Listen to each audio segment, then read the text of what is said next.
가이사라 지방에 이르러 제자들에게 물어 이르시되 사람들이 인자를 누구라 하느냐. 이르되 더러는 침례 요한, 더러는 엘리야, 어떤 이는 예레미야나 선지자 중에 하나라 하나이다. 이르시되 너희는 나를 누구라 하느냐. 시몬 베드로가 대답하여 이르되 주는 그리스도시요 살아계신 하나님의 아들이시니이다. 예수께서 대답하여 이르시되 바요나 시몬아 네가 복이 있도다. 이를 네게 알게 한 이는 혈육이 아니요 하늘에 계신 내 아버지시니라. 또 내가 네게 이르노니 너는 베드로라. 내가 이 반석 위에 내 교회를 세우리니 음부의 권세가 이기지 못하리라. 내가 천국 열쇠를 네게 주리니 네가 땅에서 무엇이든지 매면 하늘에서도 매일 것이요 네가 땅에서 무엇이든지 풀면 하늘에서도 풀리리라 하시고. 아멘. 네, 오늘 천국의 열쇠라는 말씀으로 성령님 나오셔서 말씀하시겠습니다.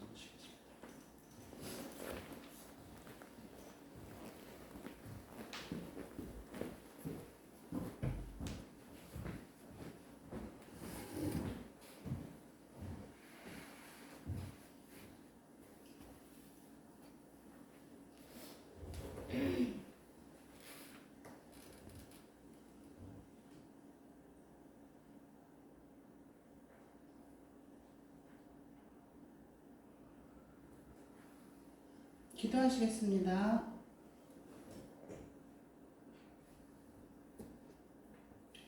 하나님 감사합니다. 주의 사랑하는 백성들, 이 시간 하나님께 예배하러 그들의 시간과 물질과 정성을 다하여 이 자리에 나왔습니다. 하나님, 우리의 예배 기뻐 받으시고 저희들에게 복 내려 주시옵소서. 감사드리며 예수님 이름으로 기도합니다. 지금은 어쩔지 모르겠지만 이제 제가 결혼할 당시 1980년대 말 90년대 초, 그때는 이런 우스갯소리가 있었습니다. 의사와 결혼하려면 열쇠 3개를 준비해야 한다. 집 열쇠, 자동차 열쇠, 병원 열쇠. 병원 열쇠라 하면 병원을 이렇게 개업할 수 있는 건물을 의미하는 겁니다. 이런 진담 같은 농담이 시사하는 바는 무엇이겠습니까? 의사와 결혼하면 부와 명예, 안락한 생활이 보장된다는 말이겠죠. 물론 이 세상 모든 의사가 그런 결혼을 하는 것도 아니고, 또 뭐 그런 의사와 결혼했다고 해서 모든 배우자가 그런 풍요로움을 누리는 것도 아니겠지만, 제가 왜 이런 이야기로 시작을 하느냐 하면, 우리 그리스도인들도 실력 있는 의사 예수님과 결혼을 하면 우리가 바라는 그 모든 좋은 것들을 누릴 수 있게 된다는 말씀을 드리고 싶어서입니다. 우리 교회를 뭐라 그래요? 주님의 신부, 예수님의 신부, 우리 교회를 신랑 되신 우리 예수님은 창조주이신 아버지의 어마어마한 재산, 재능, 지혜, 권능을 유업으로 받을 상속자라고 말합니다. 신부된 교회는 그 모든 좋은 것들을 함께 누리게 될, 함께 상속받게 될 거라고 말을 해요. 계시록에 보면 우리가 바라는 천국이 주님과 혼인잔치를 치르는 것으로 묘사되고 있다는 사실 아십니까? 천국은 바로 그런 개념입니다. 주님과 혼인잔치를 치르고 주께서 준비하신 신혼집에 들어가 하나가 되는 온전한 연합을 누리는 것, 이게 천국의 개념입니다. 그래서 천국의 열쇠하면 이 사람 사람이 천국에 들어가 살기에 합당한가를 결정하는 자격 요건이나 또 천국 문 앞에서 우리가 내어놓아야 하는 어떤 증표, 티켓 같은 것을 말할 것입니다. 말하자면 우리의 이렇게 살아온 삶의 열매 같은 것일 건데 그걸 알아보기 앞서 천국의 가치부터 알고 가는 게 필요할 것 같습니다.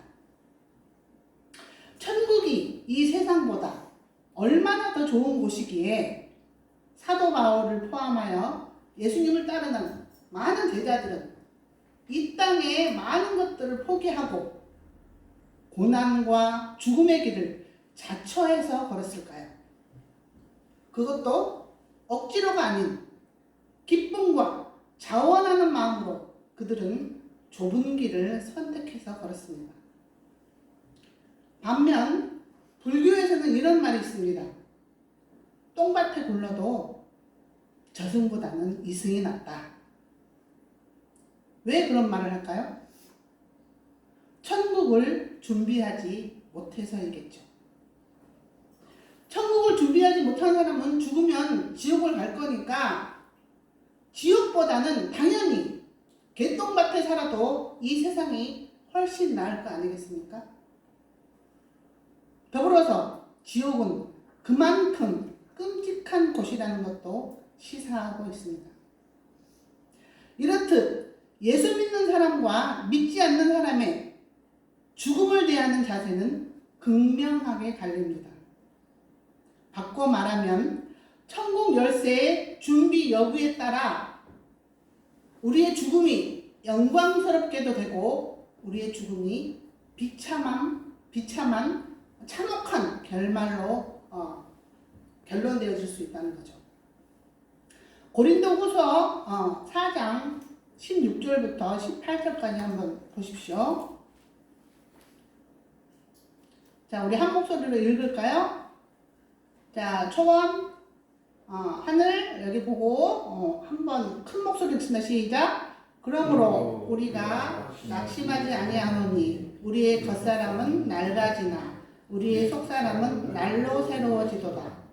우리가 잠시 받는 환난에 경한 것이 지극히 크고 영원한 영광에 중한 것을 우리에게 이루게 함이니 우리가 주목하는 것은 보이는 것이 아니요 보이지 않는 것이니 보이는 것은 잠깐이요 보이지 않는 것은 영원함이라.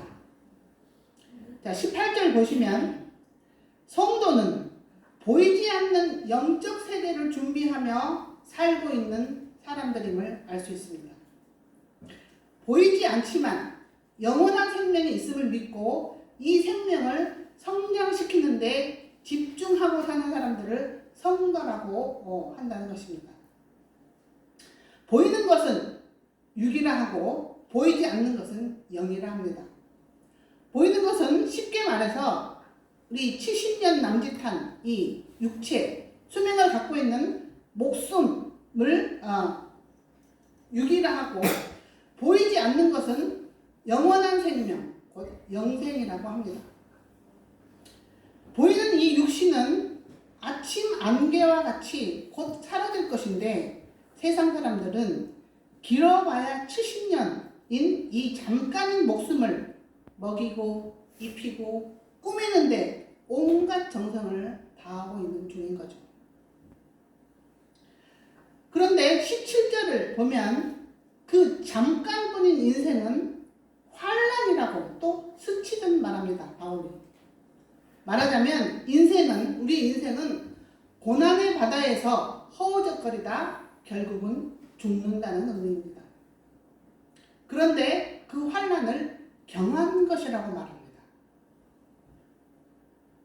경한 것이란 가볍다는 뜻이에요. 가벼운 것이라고. 그러나 고난당해본 사람은 알아요. 만만치 않습니다. 차라리 죽는 게 낫겠다고 아각거리는 욥을 보세요. 그러나 그 환난을 경한 것이라고 표현하는 데는 이런 의미가 있을 것입니다. 우리가 장차 누릴 천국의 영광이 너무 여겨졌던 그 환난이 오히려 가볍게 여겨질 정도라는 거죠. 이런 이유로 주님의 제자들이 죽을 고생을 하고도 천국 갈 소망으로 그 좁은 길을 선택해 걸어간 것 아니겠습니까? 16절에 보면 바울 사도는 이 육신과 영생을 겉사람과 속사람으로 표현합니다. 이 겉사람은 날로 쇠퇴하지만 속사람은 날로 새로워진다고 합니다. 마치 그림처럼, 그림 좀 보여주세요. 이 육신은 이 새로운 생명을 잉태하여 자라게 하여 출산하면 그의 용도가 다해져 한 줌 흙으로 돌아갈 것인데 그 썩어질 것에 주목하고 연연해하고 있으면 안 된다는 것이죠. 중요한 건 이 속사람, 영생입니다. 이 육체는 제 아무리 성형수술을 하고 불로초를 구해 먹어봐도 세월이 가면 늙고 쇠하고 때가 되면 죽게 되어 있어요. 그렇다고 이 육신의 삶이 필요 없다고 하는 건 아닙니다. 이 육신의 삶에서 영생을 잉태하고 자라게 하여 해산까지 해야 해서 없어서는 안 되는 거죠. 영생을 해산하는 것, 그게 바로 이 육신의 삶의 존재의 의미이고 이유이고 기능이고 역할입니다. 그래서 바울 사도는 디모데전서 2장에서 믿음, 사랑, 거룩함에 거하면서 해산하는 여자는 구원을 받을 거라고 하는 거예요. 이 육신은 그 기능을 다할 때면 썩어 없어질 것인데 거기에 연연해하며 죽는 것을 아쉬워하는 건 어리석은 생각이라는 거죠. 육체가 죽어야 새 생명이 열매를 맺습니다. 오늘 설교 제목이 천국의 열쇠인데 왜 영생을 이야기하나 하실 분도 계실 것인데, 영생, 천국, 구원은 같은 의미 다른 표현입니다. 부자 청년이 한밤중에 예수님을 찾아와 선생님 어떻게 하면 영생을 얻을 수 있습니까? 하는 질문에 예수님께서는 너의 재능, 재물, 사회적 지위를 의지하고 살기보다는 나처럼 하나님 아버지를 의지하고 살아야 천국 간다 하시고, 부자는 천국 가기가 낙타가 바늘구멍에 들어가는 것보다 어렵다 하며 영생을 구하는 청년에게 천국 가는 길로 대답을 하십니다. 그 답변에 제자들이 놀라며 걱정스러워하며, 아니 그렇다면 누가, 저 부자가 천국을 못 간다면 누가 구원을 받을 수 있다는 말인가 하며 또 천국을 구원으로 받아 이야기합니다. 이 부자 청년 스토리에서 영생, 천국, 구원이 다 등장합니다.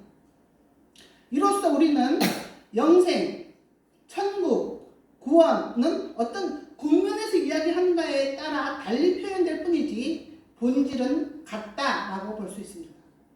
그래서 제가 설교할 때 천국에 대해 이야기하는데 구원을 이야기하고 영생을 이야기하는 데가 있을 것인데 같은 의미로 보시면 됩니다. 자, 많은 사람들이 이 천국을 죽어서나 가는 어떤 장소 또는 우리의 소원을 이루어주는 어떤 파워, 능력으로 생각하는 경향이 있는 것 같습니다. 그러나 그렇지 않습니다. 구원이 과거에 시작되어 미래의 완성을 향해 가는 현재 진행형이고, 영생도 자라가는 과정 중에 있는 것처럼 천국도 미래에 가서야 누릴 것이 아닌 이 땅에서부터 이미 시작되고 있고 지금부터 맛보고 경험할 수 있는 것입니다. 이런 맥락에서 현재 우리가 누릴 수 있는 천국을 좀 유추해서 설명해 보자면, 살아계신 그분은 어떤 교리도 아니고 어떤 능력도 아니고 지정의를 갖고 계신 살아계신 전지전능하신 하나님과 인격적인 사귐과 교제를 갖는 중에 서로의 사랑의 헌신을 기쁨으로 누리는 것이라 할 수 있습니다. 이스라엘의 결혼 풍습을 통해 이 땅에서 누리는 천국을 한번 그려보겠습니다. 유대 사회에서 그림 좀 보여주세요. 다음 그림. 유대 사회에서 한 남자가 한 여자를 신부로 맞이할 결심을 서면 그 아버지와 함께 신부 될 사람 집으로 가서 그 여자에게 포도주를 따라준다고 해요. 그러면 그 처녀가 포도주를 받아 마시면 그 정혼을 허락한다는 의미이고 마시지 않으면 거절한다는 뜻이라고 합니다. 만약 그 처녀가 허락했다고 하면 그 여자 집에서 일주일간 잔치를 한다고 합니다. 우리식으로 말하면 약혼식이라고 볼 수 있는데 유대인들에게는 법적 부부의 효력이 발생하는 결혼식의 의미가 있다고 해요. 그래서 어떤 이는 유대인들은 결혼식을 2번 한다고 말하기도 하는데 이 첫 번째 결혼식에서는 육체적 관계는 갖지 않는다고 합니다. 요셉과 정혼한 마리아가 그 유대 사회에선 이미 부부로 인정받고는 있지만 천사 가브리엘이 마리아에게 복 있는 자여 내가 아들을 잉태하여 낳을 것이니 이름을 예수라 하라 하니 이 마리아가 그러죠. 나는 남자를 알지 못하는데 어떻게 아들을 낳을 수 있습니까? 하잖아요. 이 말인 즉슨 마리아와 요셉이 부부관계를 갖지 않았다는 말이에요. 육체적 관계를 갖는다면 애를 낳는다고 아들을 낳는다고 해서 문제될 것 없지 않습니까? 어쨌든 첫 번째 정혼식 후 신랑은 신부에게 이제부터 너는 내 것이야 하며 신부를 샀다는 의미로 신부값 지참금을 지불하고 다시 데리러 올 것을 약속하고 신부와 살 집을 마련하기 위해 그 아버지와 함께 본가로 돌아갑니다. 우리식으로 말하면, 우리 기독교식으로 말하면 성령을 주셨다 그 말이에요. 신부와 함께 살 집이 마련되면 아버지가 신랑에게 신부를 데려오라고 말한다네요. 그 기간이 1년에서 2년 정도 걸린다고 합니다.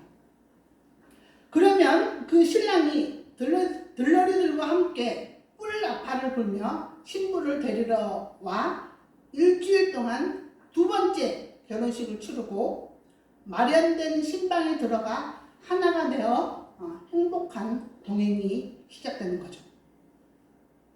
주님의 신부인 교회는 주님과 첫 번째 정혼식을 치르고 법적으로 주님의 소유가 된 상태에서 다시 오실 주님과 2번째 혼인잔치를 기대하고 주님의 재림을, 다시 오심을 기다리고 있는 자들입니다.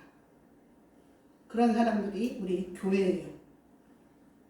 이 신부가 1년 혹은 2년 동안 신부 수업을 하면서 2번째 결혼식을 위해 준비해야 할 것은 무엇입니까? 뭐라고 생각하십니까? 순결을 지키는 거예요. 신랑만 생각하고 신랑에게만 마음을 두는 겁니다. 그 기다리는 시간이 하루가 천년같이 길게만 느껴지고 때론 신랑이 곁에 없어서 외롭고 힘들지만 언젠가 다시 올 신랑만 생각하면 나도 모르게 얼굴에 미소가 번지고 다시 만날 그날에 대한 기대와 설레임으로 모든 힘듦과 고달픔을 기쁨으로 인내할 수 있습니다. 이 주님과 신랑과 연결되어 있다는 안정감이 현재 신부인 교회가 누릴 수 있는 천국의 기쁨인 것이죠. 더불어 교회가 바라고 고대하고 완성될 천국은 서로만을 사랑하겠다고 결정하고 정혼한 신랑과 신부가 마침내 다시 만나 혼인 예식을 치르고 마련된 신혼집에서 영원히 함께 사는 것과 같이 사랑하는 주님과 얼굴과 얼굴을 맞대고 완전한 하나됨을 누리며 영원히 함께 사는 것을 상상하시면 될 것 같습니다. 부와 영광, 존귀와 위엄이 무궁무진하신 주님을 신랑으로 맞이하여 영원히 함께하는 삶, 생각만 해도 가슴 벅차지 않습니까? 그날을 기다리고 있는 신부는 신랑이 지금 내 곁에 없다고, 외롭다고, 신랑이 보지 못할 거라고 다른 남자를 찾아가거나 찾아오는 외간 남자를 만나면 안 되는 겁니다. 세상이라는 외간 남자를 찾아가거나 유혹해오는 세상에 넘어가 돈을 사랑하고 쾌락을 사랑하고 자기를 사랑하면 순결을 지키지 못한 부정한 자가 되어 신부로 받아들이지 않을 것입니다. 천국 문 밖에 버려지고 남겨짐은 비참하고 참혹할 것입니다. 하나님을 최우선해야 합니다. 나를 사랑하는 것보다 하나님을 사랑하는 것이 먼저입니다. 이것이 첫 번째 천국의 열쇠입니다. 첫 번째라고요? 천국의 열쇠가 여러 개라는 말입니까? 그렇습니다. 천국의 열쇠는 원문에 보면 분명 단수가 아니라 복수예요. 영어 성경에도 The keys of the kingdom of heaven 이렇게 되어 있습니다. 마태복음 25장에도 분명히 예수님께서 다시 오셔서 우리의 삶을 평가하실 것인데 세 가지 비유로 이렇게 두시는 것을 볼 수 있지 않습니까? 열처녀 비유, 달란트 비유, 양과 염소의 비유를 들면서 심판하시는 것으로 보아 천국의 열쇠는 적어도 세 가지는 됩니다. 그러니 예수 믿기만 하면 천국 가요 하고 멍하니 있다간 큰 코 다치는 수가 있습니다. 이 믿음은 단순하게 나 그 사실 믿고 있어 알아 하고 지적으로 동의하는 정도가 아닙니다. 예수가 그리스도요 메시아라는 것은 귀신들이 제일 먼저 알아봤어요. 그 귀신들의 믿음을 우리 것으로 취하면 우리도 귀신들처럼 천국 못 갑니다. 주님의 신부된 교회는 능력 있는 신랑과 결혼하기 위해서는 적어도 세 가지 열쇠는 준비해야 합니다. 이 땅의 의사와는 비교조차 할 수 없는 몸의 병, 마음의 병 할 것 없이 말씀 한마디로 고쳐내시고 살려내시는 실력 있는 명의 예수님과 결혼하기 위해서는 하나 가지고는 부족합니다. 그래서 저는 주는 살아계신 하나님의 아들이요 그리스도이십니다 하고 하는 고백 위에 천국의 모형인 교회를 세우시겠다고 하는 것에서 그리스도께서 우리에게 행하신 일들을 통해 천국의 열쇠를 다음 세 가지로 정리해 보았습니다. 자, 다음 보여주세요. 그리스도는 메시아, 구원자, 기름 부음 받은 자라는 뜻이 있는데 하나님이 시키시는 일을 위해 직책을 임명받았다는 뜻입니다. 기름 부음 받은 자는 제사장, 왕, 선지자로서의 직책을 임명받으심으로 이러한 일들을 우리에게 행하십니다. 첫째, 우리의 죄를 깨끗하게 씻어내는 것이고 그럼으로써 신랑 되신 주님만 사랑하게 만드시고 하나님을 만왕의 왕되게 하시어 우리로 영생복락을 누리게 하십니다. 하나님이 왕이 되셔야 백성들이 태평성대의 세월을 보낼 수가 있는 겁니다. 이렇게 우리로 하여금 죄 씻음 받게 하고 명령을 듣고 실천하게 하시고 하나님과 원수된 관계에서 서로 사랑하는 관계로 회복시키므로 기도할 수 있는 특권 주심에 감사하고 다른 사람을 용서하고 사랑할 수 있게 하심을 한마디로 정리한다면 우리로 참된 예배자가 되게 하심이라고 할 수 있습니다. 오늘은 이 세 가지 중에 죄사함 받는 것에 좀 더 자세한 설명을 드릴까 합니다. 이게 되어져야 나머지 예수님을 사랑하는 것, 하나님을 주인으로 섬기는 것이 연이어 가능하게 됩니다. 서로 연결되어 있어요. 먼저 사랑하는 것은, 우리가 사랑한다는 것은 관계 안에서 발생되는 행위이죠. 그런데 이 땅에 태어난 자연인 우리 모두는 하나님께 불순종함으로 하나님과의 관계가 파괴되고 깨어진 상태예요. 하나님께 순결을 지키기보다는 세상이라는 외간 남자와 바람이 난 상태라는 거죠. 그래서 우리 모두는 하나님의 진노 아래 놓여 있는 것입니다. 그런데 하나님께서 그러시는 거예요. 만약 너희가 너희 죄를 인정하고 다시 나에게 돌아오겠다고 한다면 내가 받아들일 용의가 있다. 조건은 내 아들 예수가 너희 죄값을 대신 치른 것을 믿고 받아들임으로써 너희 죄를 용서받고 성령을 주인으로 모시고 그분의 인도하심과 가르치심에 순종하는 것이다. 왜냐하면 성령은 너희가 다시는 외간 남자에게 눈독 들이지 않고 나만 사랑하는 사람으로 변화시킬 분이시기 때문이다.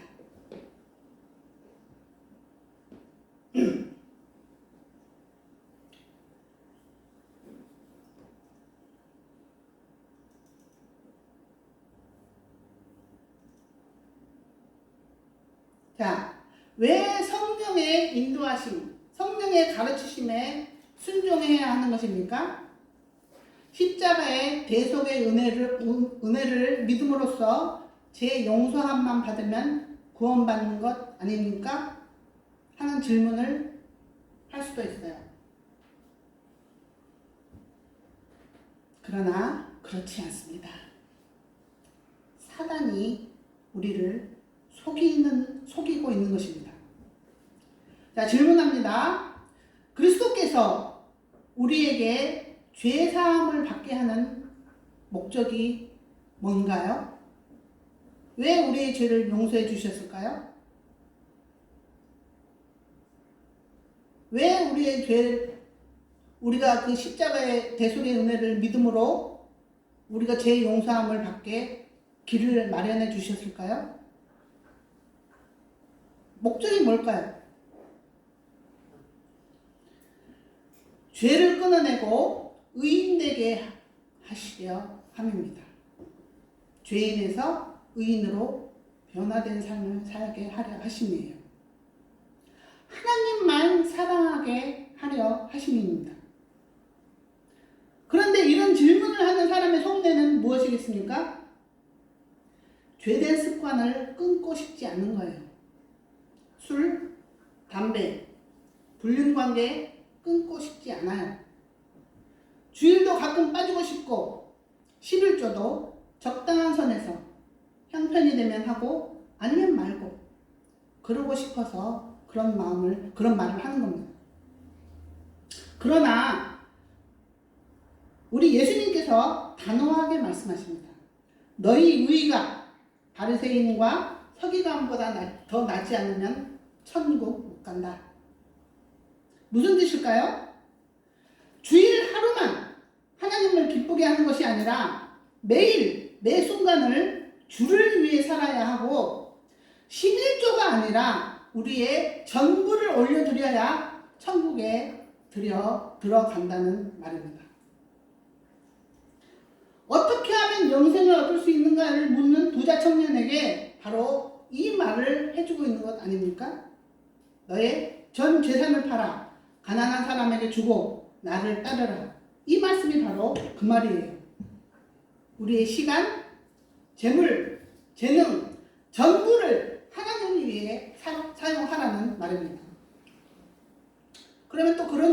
수가 있어요? 보이지 않는 하나님을 어떻게 섬기고 어떻게 기쁘게 하라는 것입니까? 여기 가난한 자, 지극히 작은 자에게 한 것이 곧 나에게 한 것이니라 하신 말씀 기억하십니까? 이웃을 대하는 태도가 곧 하나님을 대하는 태도고, 하나님이 그 마음에 없는 세상 모든 사람들을 가난한 자라고 한다는 거죠. 하나님을 그 마음의 주인으로 섬기고 살지 않는 사람, 그 사람을 가난한 자라고 해요. 행함이 없는 믿음은 죽은 믿음입니다. 천국잔치에 초청받아 문 앞에까지 가긴 갔지만 혼인잔치에 합당한 예복을 입지 않아 밖으로 내쫓겨질 수 있어요. 그리스도의 의의 옷을 입지 않고 복음에 합당한 삶을 살지 않으면 천국에 들어가지 못합니다. 왜 성도들에게 거짓말하지 마라, 간음하지 마라, 남을 섬겨라, 봉사해라 하는 거예요? 천국에 들어가 살 자격을 준비시키는 겁니다.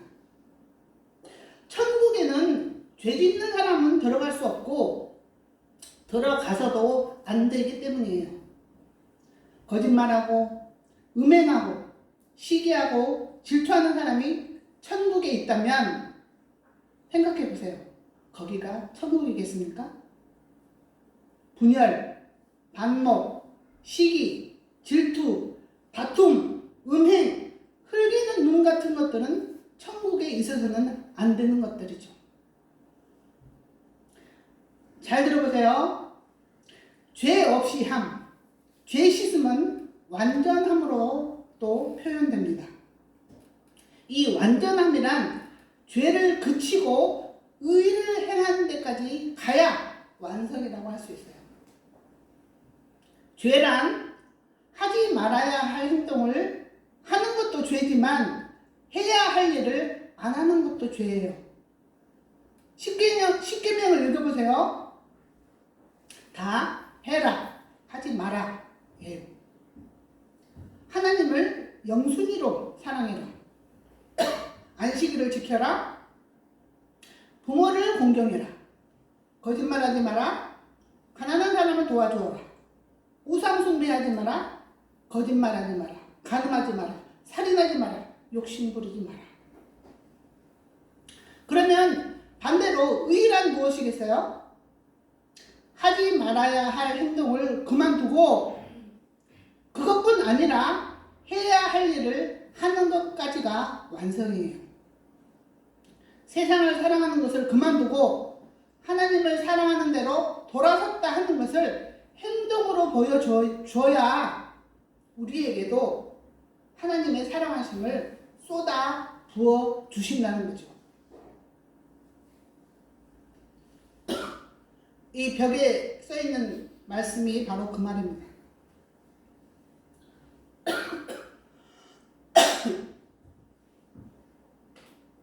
한번 자세히 읽어보세요.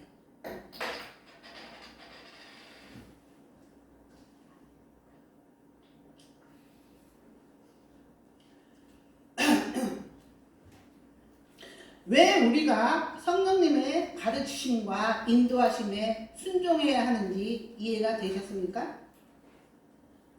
우리가 그렇게 온전하게 되기까지 성령님께서 가르치고 인도하고 힘 주시는 분이기 때문에 그렇습니다.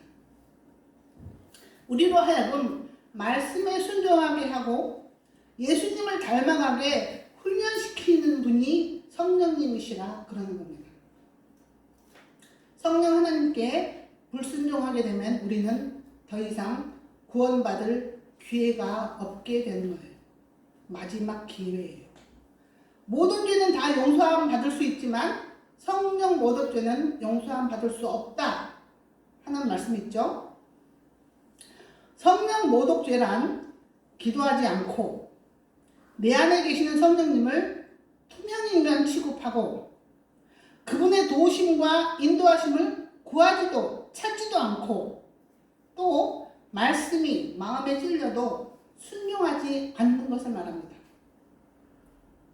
우리는 지금 마지막 시대를 살고 있다고 하는데 그 마지막 때란 하나님의 자녀들이 성숙하게 자라는 때, 즉 죄를 끊어버리고 의를 행하여 열매 맺어 추수할 때를 말하는 거예요.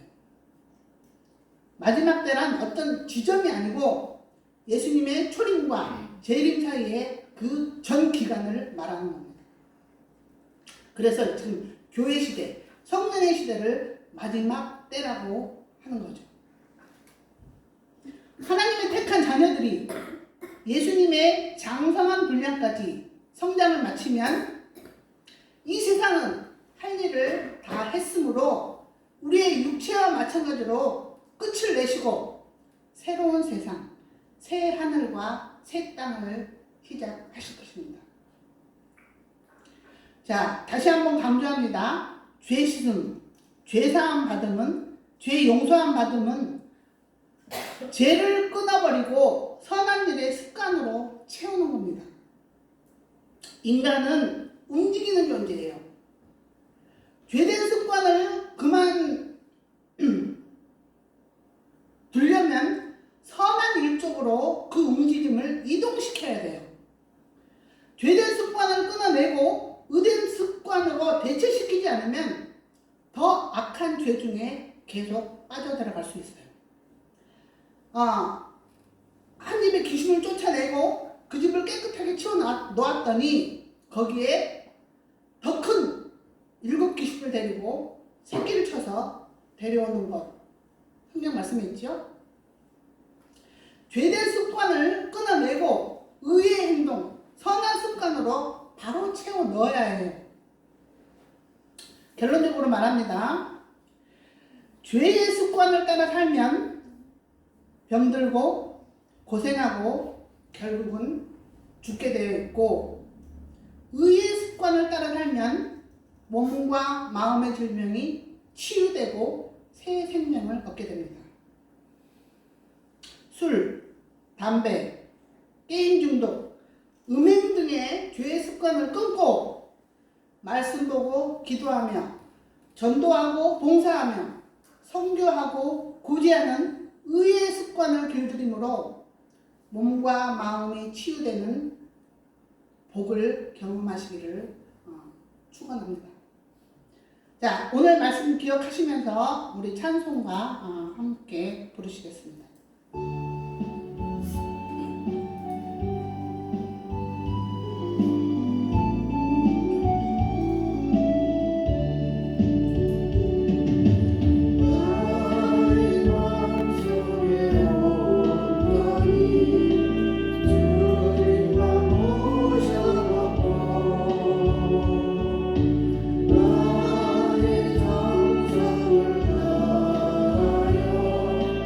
주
기도하시겠습니다.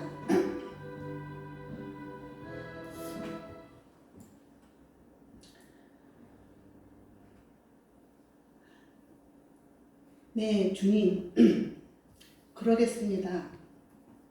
세상에서의 성공을 사랑하고 내 힘으로 내 인생을 살아보려 애써봤으나 남는 것은 공허함, 허전함, 외로움, 열등감, 패배감만 난무합니다.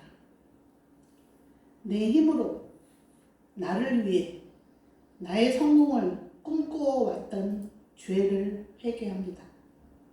용서해 주시옵소서. 예수님의 십자가의 대속 사역을 의지하여 용서를 구합니다. 긍휼을 베풀어 주시옵소서. 성령님을 사모합니다. 성령 하나님, 제 인생의 주인 되셔서 제 삶을 인도하시고 이끌어 주시옵소서. 다시는 세상의 성공에 눈독 들이고 나 자신의 안위에 주목하지 않게 도와주시옵소서. 주님을 기쁘게 하고 성령께서 주시는 힘으로 주님의 뜻을 이루는 것을 목적 삼게 하시어 천국 잔치에 참여하게 도와주시옵소서. 감사드리며 예수님 이름으로 기도합니다.